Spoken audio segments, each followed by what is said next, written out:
Today, we're going to answer a question that I get asked a lot during my lives. In fact, it's probably like my most asked question. And I've always answered in live. I've never made a video about it. So the question is, what kind of skill, or roughly, what skill should a novice diver focus on in the beginning, like once you learn how to scuba dive? And now this is debatable. Obviously, everybody has different takes on it, but in my tiny little opinion, is you should learn how to hover. Okay, so the number of times I've seen people who, let's say for example, we're on a liveaboard, we're in the tropics, and the dive master goes and checks, and he finds a pygmy seahorse. Pygmy seahorse is like this big,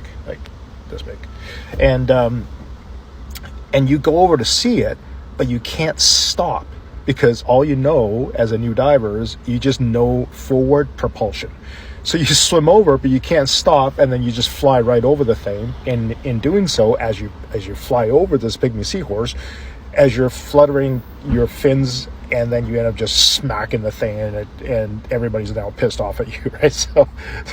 So if you learn how to hover, then you can come to, if you know how to hover, then you know how to stop. If you know how to stop, it extends from there. Then you also know how to, you'll learn how to back fin, meaning how to swim backwards.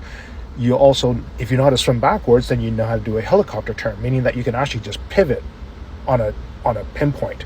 So you can make one fin go forward, one fin go backward, right? And then turn left, and then obviously the other way to turn right, which means that you can actually go over and look at a pygmy seahorse without beating the crap out of the pygmy seahorse. So, and of course, that in itself extends to other scenarios. So for example, if you enjoy looking at pygmy seahorse, great, now you can look at it without kicking the shit out of it. But if you want to become a photographer, you can now take pictures of something and then back away from it without having to swim over it and then messing things up. And also, if you come too close to really nasty coral that you don't want to touch, if you come too close to another diver, you can actually pivot and move away.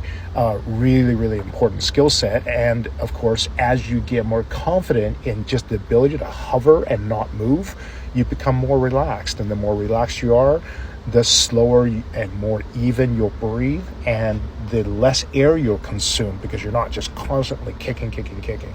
So, in my tiny little opinion, the most important skill a new novice diver can focus on and learn how to do is how to hover.